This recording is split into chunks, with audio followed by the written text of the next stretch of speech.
ये कहानी है एक लखनपुर गांव की। इस गांव के सभी लोग बहुत ही खुशहाल जिंदगी जी रहे थे। गांव के सभी लोग अपना अपना काम करके अपने परिवार का पालन पोषण करते, लेकिन इसी गांव में गोपाल नाम का एक व्यक्ति अपने परिवार के साथ रहता था, जो जंगल से लकड़ियां काटकर बेचता और अपने परिवार का पेट पालता। एक दिन गोपाल की पत्नी बोली, सुनो जी, सुबह के 8 बज गए हैं और घर में राशन पानी भी खत्म हो गया है और गोलू को भी बहुत तेज भूख लगी है। जाओ जल्दी से राशन लेकर आओ। ये क्या बोल रही हो लक्ष्मी?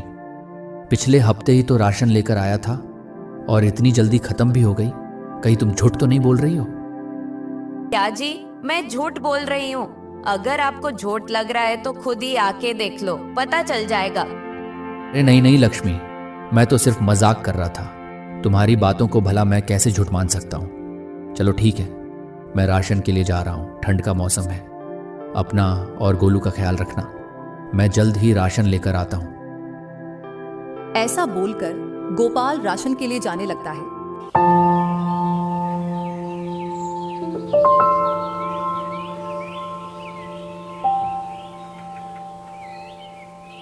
गोपाल थोड़ी देर में दुकान पर पहुंचता है। कैसे हो चाचा?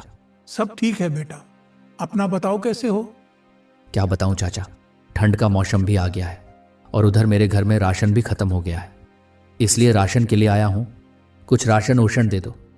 ठीक है बेटा, रुको अभी राशन देता हूं। गोपाल राशन ले ही रहा था कि तभी दुकान में रखी रेडियो पर ठंड से जुड़ी आई बहुत ही बड़ी खबर को गोपाल गौर से सुनने लगा। आज की सबसे बड़ी खबर, पिछले साल की तुलना में इस साल जानलेवा ठंड पड़ने वाली है।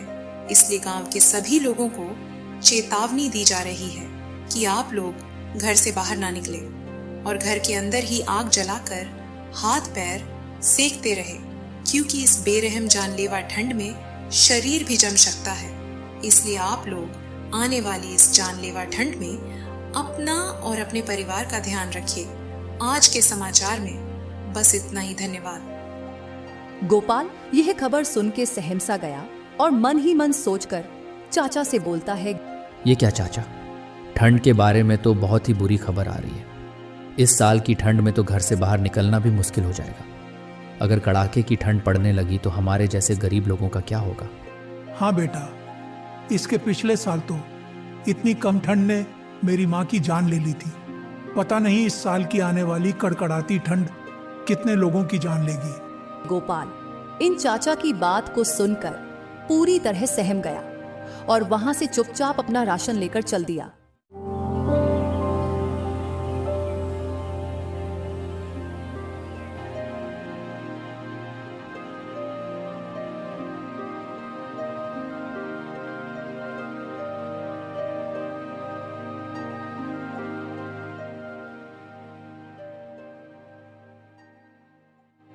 क्या कर रहे थे इतनी देर से? गोलू उसी टाइम से भूख के मारे तड़प रहा है। क्या करता लक्ष्मी, दुकान पर रखी रेडियो में ठंड से जुड़ी एक खबर सुनने लग गया था, इसलिए इतना लेट हो गया। ऐसी कौन सी खबर थी कि आपको आने में इतना लेट हो गया? क्या बताऊं लक्ष्मी, बहुत ही बुरी खबर थी। पिछले साल की तुलना में इस बार कड़ाके की ठंड पड़ने वाली है, और तो और इस कड़कड़ाती ठंड में घर से बाहर निकलने को भी मना किया है। सच में ये खबर तो बहुत ही बुरी है। अब हमारे जैसे गरीब परिवार का क्या होगा?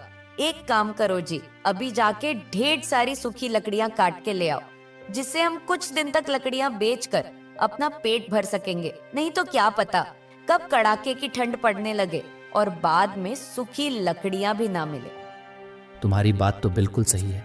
मैं अभी जाके ढेर सारी सूखी लकड़ियां काट के ले आता हूँ, ताकि कुछ दिनों तक लकड़ियां बेचकर अपना घर चला सकेंगे। हाँ, और सुनो, मेरे जाने के बाद अगर ठंड बढ़ जाए तो तुम और गोलू घर से बाहर मत जाना। चलो मैं चलता हूं। गोपाल इतना कहकर लकड़ियां काटने निकल जाता है। मौसम को देखते हुए वह काफी तेज में जा रहा था कि तभी जोरों शोरों से हवा चलने लगी। हवा इतनी तेज चल रही थी कि ऐसा लग रहा था ये अपने साथ गाछ वृक्ष को भी उड़ाकर ले जाए। इतनी तेज हवा में गोपाल एक पेड़ के पास रुककर सोचता है, अरे ये क्या? अभी तो मैंने लकड़ियां भी नहीं काटी हैं और ये तो जोरों शोरों से हवा चलने लगी। अगर आज लकड़ियां नहीं काटी तो मेरे परिवार का क्या होगा? यही तो एकमात्र कमाने का जरिया है। इसके अलावा मुझे कोई दूसरा काम भी तो नहीं आता जिसे करके मैं अपने परिवार का खर्च चला सकूं। हे भगवान, कुछ तो रहम करो। ऐसा बोलकर गोपाल फिर से चलने लगा। गोपाल सूखी लकड़ियां ढूंढते ढूंढते जंगल के बीचों बीच आ चुका था। तब भी उसे एक भी सूखी लकड़ियां नहीं दिख रही थी। लेकिन बेचारा गोपाल को तो अपने परिवार की चिंता थी कि अगर एक भी लकड़ियां नहीं मिली तो मेरे परिवार का क्या होगा। इसलिए वह और आगे जाता है। तभी गोपाल की नजर एक सूखे पेड़ पर पड़ती है। चलो, इतना दूर आने के बाद कम से कम एक सूखा पेड़ तो दिखाई दिया। अरे ये क्या, हवा भी काफी तेज होती जा रही है। चलता हूँ, जल्दी जल्दी से कुछ लकड़ियां काट लेता हूँ, नहीं तो हवा और तेज हुई तो मैं लकड़ियां भी नहीं काट पाऊंगा। ऐसा बोलकर गोपाल जल्दी जल्दी कुछ लकड़ियां काटने के बाद अपने सिर पर रखकर घर के लिए निकल जाता है।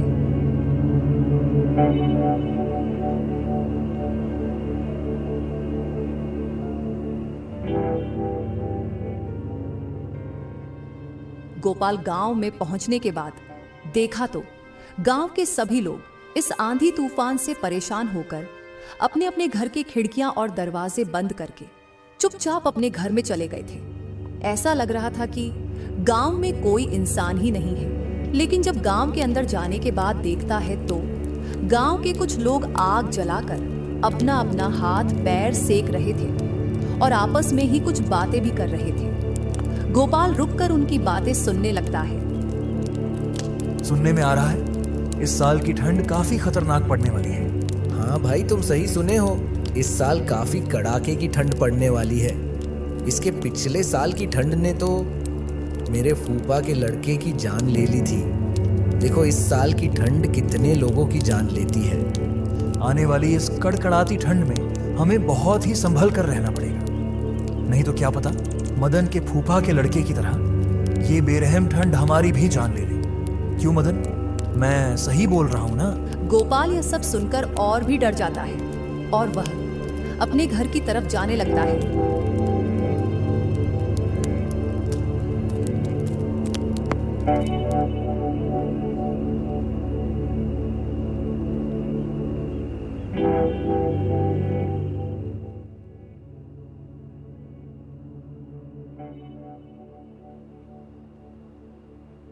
क्या हुआ जी, आप इतनी कम लकड़ियां काट कर ले आए हो? क्या करता लक्ष्मी, मैं अभी जंगल में पहुंचा ही नहीं था कि काफी जोरों शोरों से हवा चलने लगी, इसलिए मैं इतनी ही लकड़ियां काट पाया। कोई बात नहीं, मैंने अभी गरम गरम खाना बनाई हूँ, चलो खाना खा लो।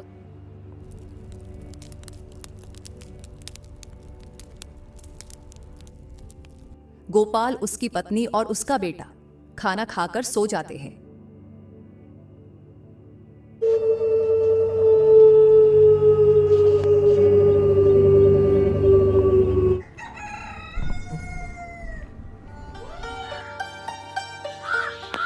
अगले दिन सुबह होते ही जब गोपाल घर से बाहर घूमने आया तो देखा कि बाहर तो चारों तरफ बर्फ और कुहासे गिर रहे हैं।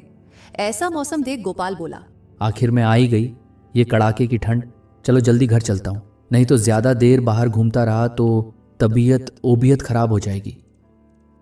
ऐसा बोलकर गोपाल जल्द ही घर आ गया। सुन रहे हो जी, लग रहा है ठंड काफी ज्यादा बढ़ गई है। हाँ लक्ष्मी, मैं अभी तो बाहर घूमने गया था। बाहर तो काफी तेज हवा के साथ कुहासे भी गिर रहे हैं। तो इतनी ठंड में लकड़ियां कैसे बेचने जाओगे? हाँ लक्ष्मी, तुम्हारा बात तो बिल्कुल सही है, लेकिन ये भी तो एक बात है, अगर मैं इस कड़कड़ाती ठंड में लकड़ियां बेचने नहीं जाऊंगा तो हमारा रोजी रोटी कैसे चलेगा? तुम ही बताओ ना। आपका बात भी बिल्कुल सही है। चलो खाना खा लो, उसके बाद लकड़ियां बेचने चले जाना।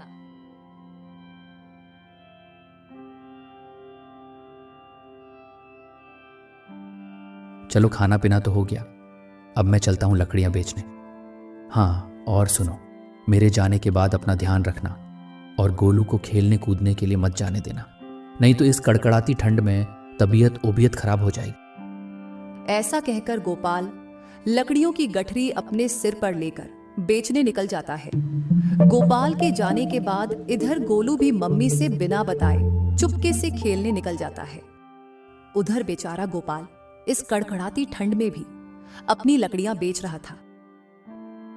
हे भगवान, इस कड़कड़ाती ठंड में तो कोई भी नजर नहीं आ रहा है जिससे मैं अपनी लकड़ियां बेच सकूं। लकड़ियां बेचते बेचते शाम हो जाती है, लेकिन गोपाल की अभी तक एक भी लकड़ियां नहीं बिकी थी और वह काफी दूर आ चुका था। लकड़ी वाले भाई इधर आओ। तभी उसके पीछे से कोई उसे आवाज देता है। आवाज सुनते ही गोपाल उसके पास जाता है। तुम इतनी कड़कड़ाती ठंड में भी लकड़ियां बेच रहे हो? क्या करूं भाई, घर चलाने के लिए तो कुछ ना कुछ करना ही पड़ता है। हाँ भाई, तुम्हारा बात बिल्कुल सही है। और बताओ, लकड़ियां कैसे बेच रहे हो? भाई 80 रुपए में एक लकड़ी की गठरी है। इतना महंगा लकड़ी? नहीं भाई, कुछ कम करते हो तो बोलो। भाई बहुत मेहनत लगती है सूखी लकड़ियां काटने में, तब भी तुम्हें महंगा लग रहा है। चलो तुम्हारे लिए 10 रुपया कम कर देता हूं। ठीक है, मुझे तुम सारी लकड़ियों की गठरी दे दो। गोपाल की किस्मत बहुत अच्छी थी कि उसकी सारी लकड़ियां एक बार में ही बिक गई। गोपाल अपनी सारी लकड़ियां बेचने के बाद घर जाने लगा। गोपाल को घर पहुंचने में काफी रात हो जाती है।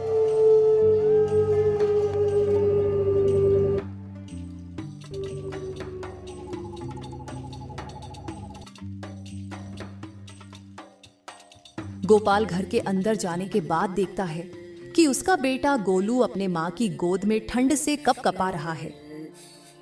लक्ष्मी, ये क्या हुआ गोलू को, और ये इतना ज्यादा कपकपा क्यों रहा है? क्या बताऊं जी, आपके जाने के बाद पता नहीं ये चुपके से कब खेलने चला गया था। शाम को जब घर आया तभी से इसे बहुत ही तेज बुखार है और इसकी तबीयत और बिगड़ती जा रही है। जाओ जल्दी से किसी डॉक्टर को बुलाकर ले आओ।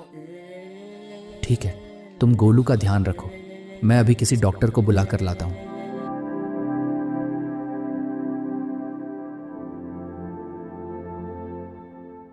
गोपाल अभी डॉक्टर के पास पहुंचा ही नहीं था कि रास्ते में बहुत ही तेज बारिश होने लगती है।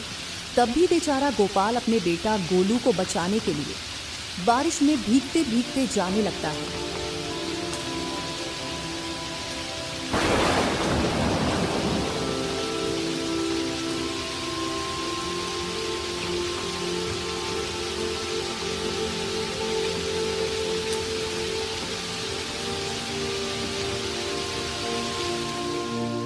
बेचारा गोपाल कैसे भी बारिश में भीगते भीगते डॉक्टर के घर पहुंचता तो है, लेकिन उसकी बदकिस्मत तो देखो, उस दिन डॉक्टर घर पर ही नहीं था। गोपाल वहां से काफी तेज में घर वापस जाने लगा।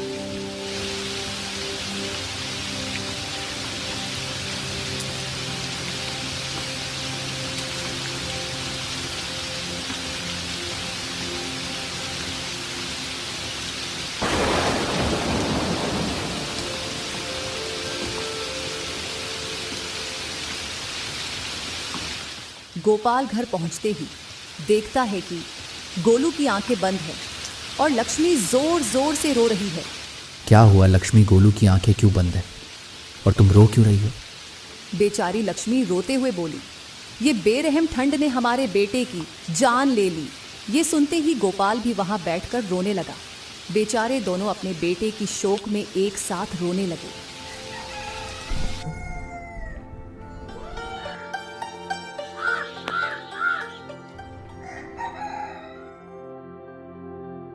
सुबह होते ही जब गांव वाले उसके घर आकर देखे तो बेचारा गोपाल और उसकी पत्नी अपने बेटे की शोक में रात भर रोते रोते अपना भी प्राण त्याग दिए थे और उनकी बॉडी इस कड़कड़ाती ठंड में पूरी तरह जम गई थी। इस तरह बेरहम ठंड ने एक और गरीब परिवार की जान ले ली। इसलिए आप लोग भी ठंड को मजाक में ना ले। धन्यवाद।